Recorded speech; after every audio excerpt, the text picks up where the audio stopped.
You've been there. Your dog walks up to a guest, bypasses the handshake entirely, and goes straight for the groin. You apologize, they laugh it off, and you spend the next 5 minutes wondering what is wrong with your dog. Here's what's actually happening. Nothing is wrong with them at all. That moment, and 6 others just like it, is your dog doing something remarkably sophisticated. With 300 million olfactory receptors, they're reading your guest's age, mood, and emotional state in under a second. It's not rudeness, it's fluency in a language we barely understand. Most people assume their dog's stranger habits are quirks to manage or ignore. What they're actually missing is a window into how their dog thinks, connects, and communicates every single day.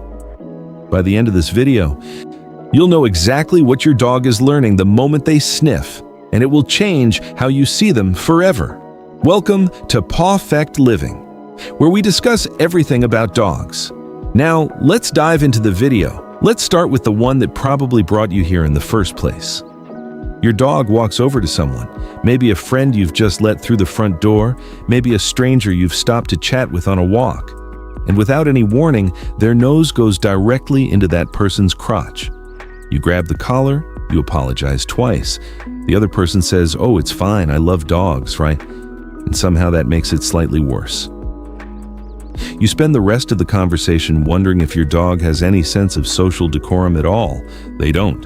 And that's actually the point. What your dog just did in that moment wasn't rude. It wasn't random. It was the single most efficient act of information gathering available to them. The groin and the armpits are where the body concentrates its apocrine glands, specialized sweat glands that release a constant stream of chemical signals called pheromones. These signals carry data that no handshake, no eye contact, and no small talk could ever communicate as quickly. Your dog, with those 300 million olfactory receptors working in concert, is reading that person's biological profile in real time. Their approximate age, their sex, their hormonal state, whether they've been stressed recently, whether they've been around other animals, even to some degree, what they've eaten. Think about what we do when we meet someone new. We look them up, we scan their face for cues, we try to figure out if they're safe, if they're friendly, if they're someone worth knowing. Dogs do all of that, and they do it far more accurately than we ever could, in about 3 seconds, through a single sniff. Most owners respond to this by pulling their dog away the moment it starts, which is completely understandable, because socially it feels uncomfortable. But here's what's worth considering. Every time we interrupt that sniff before the dog has finished gathering what they need, we're essentially snatching a book out of someone's hands mid-sentence. The dog doesn't get to complete the read. They don't fully understand who this person is. And in some cases, that incomplete information is what leads to the anxious circling, the persistent nudging, the inability to settle because they're still trying to answer a question you didn't let them finish asking. The reframe here isn't that you have to let your dog bury their face in every stranger's lap indefinitely. It's that you can start to see this behavior as purposeful rather than embarrassing. If you have guests coming over, giving your dog a moment to properly greet them, sniff included, before redirecting them to a sit or a place, actually results in a calmer dog for the rest of the visit. The curiosity has been satisfied. The question has been answered. They can relax. Your dog isn't being inappropriate, they're being thorough. And once you understand that, the embarrassment starts to lift. And what replaces it is something closer to genuine respect for what they're capable of. Now, let's talk about something that happens in your house every single day, probably multiple times, and that almost every dog owner finds equal parts baffling and mildly hilarious. You go to the bathroom, you close the door, or you try to. And within about 30 seconds, there's a nose at the gap, then a paw, then a very determined snout, and suddenly you have a dog sitting at your feet staring at you with the calm, steady gaze of someone who has absolutely nowhere else to be. Or maybe it happens the other way. You take your dog outside for their morning bathroom break, and the moment they squat, they lock eyes with you. Directly, unblinking, like they're trying to communicate something important. And you don't know where to look. Both of these moments are connected by the same ancient instinct.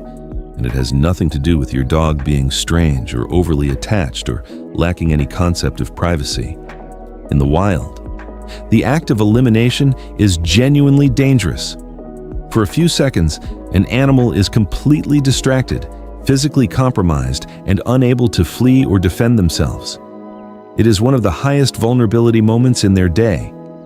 And because dogs evolved in social groups where safety came from numbers, that vulnerability was always managed collectively. Members of the pack would remain alert while others were exposed. Someone was always keeping watch.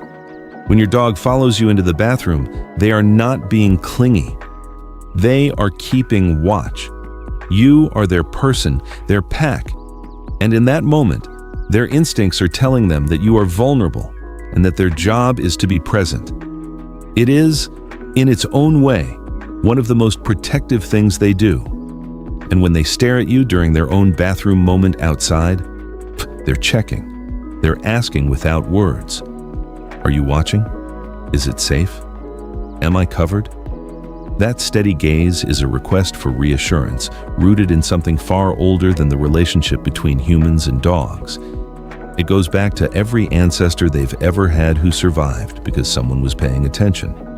Most owners either laugh it off or gently try to train their dog out of following them to the bathroom without ever understanding why the behavior exists.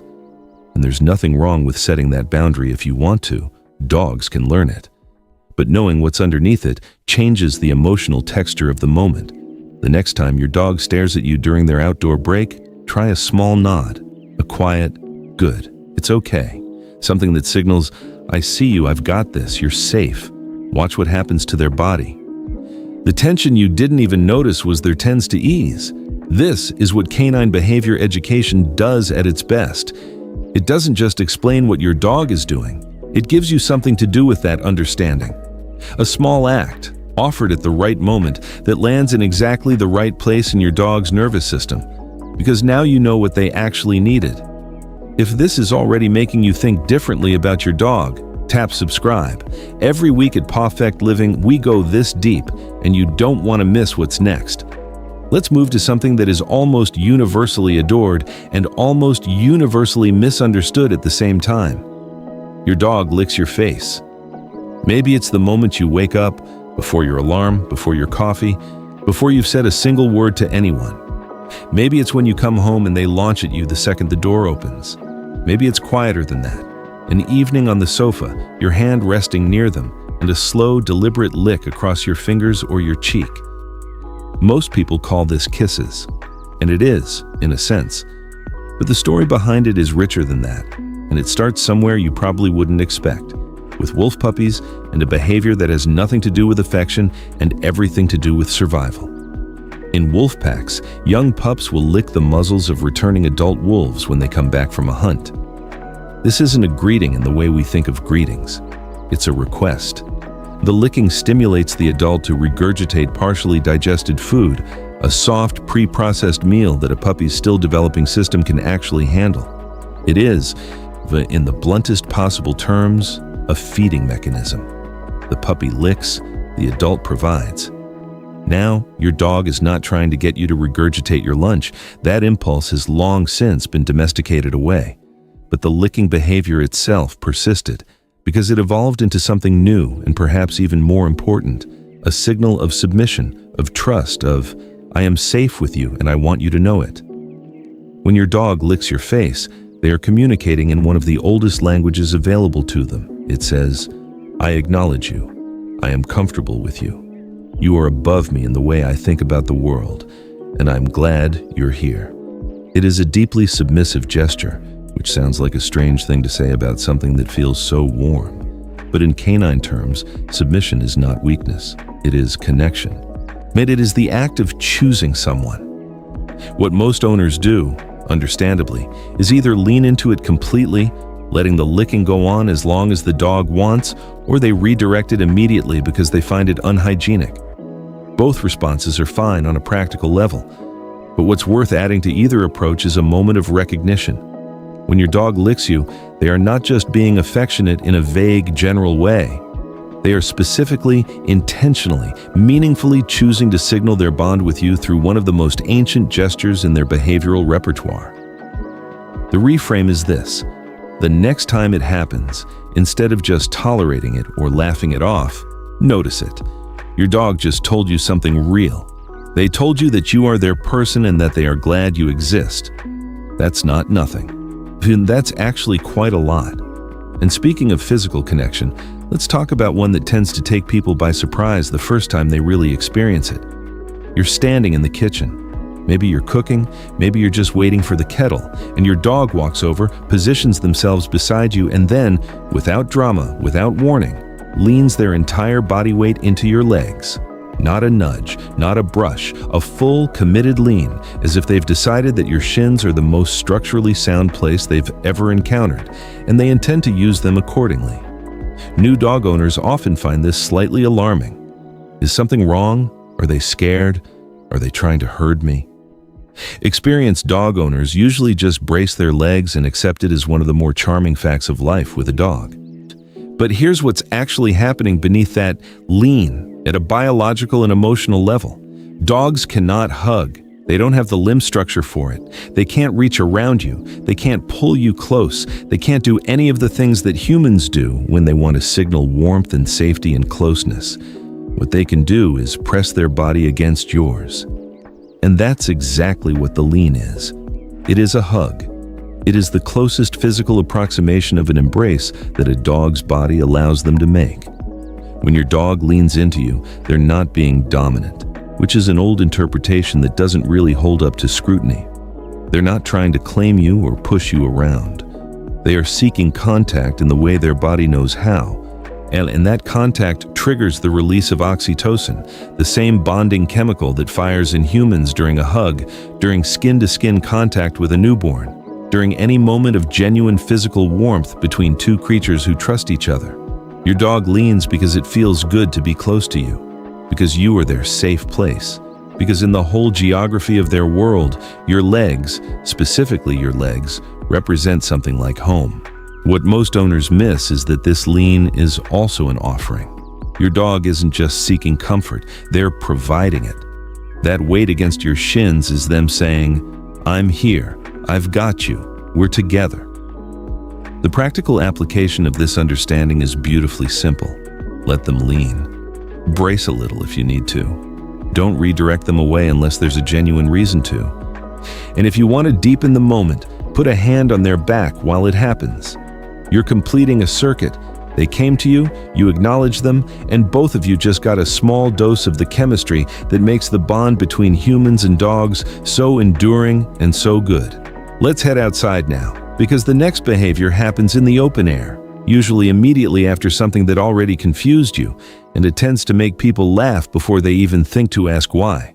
Your dog goes to the bathroom on the walk. Fine. Routine. You're already reaching for the bag, and then, as if to add a final flourish, they kick. Not once. A series of sharp theatrical backwards kicks with their hind legs, scattering grass and dirt in a wide arc behind them, sometimes so vigorously that they nearly topple themselves. And then they walk away looking extraordinarily pleased with themselves. Most owners assume this is some kind of covering behavior, that the dog is trying to bury what they just left behind, the way a cat might use a litter tray. It's a reasonable assumption. It looks like that, but it's almost precisely backwards. Your dog is not hiding the message. They are amplifying it.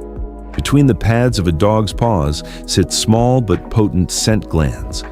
When your dog kicks after eliminating, they are deliberately grinding those glands into the ground, leaving an additional chemical signature on top of and around what they have already deposited.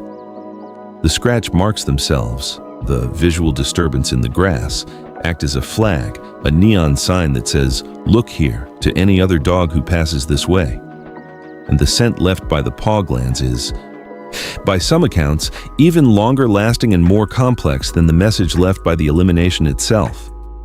This is territorial signposting at its most deliberate. Your dog is not being dramatic. They are composing a communication, layering information in a specific location for a specific audience of dogs they may never even meet. They are participating in a neighborhood-wide conversation that has been going on since long before you moved to the area. The reason this matters for you as an owner is that it reframes the entire outdoor elimination routine. When your dog wants to sniff extensively before they go, when they circle and search and seem impossibly particular about exactly where they choose to do it, when they then kick and scratch with such ceremony, this is not stalling.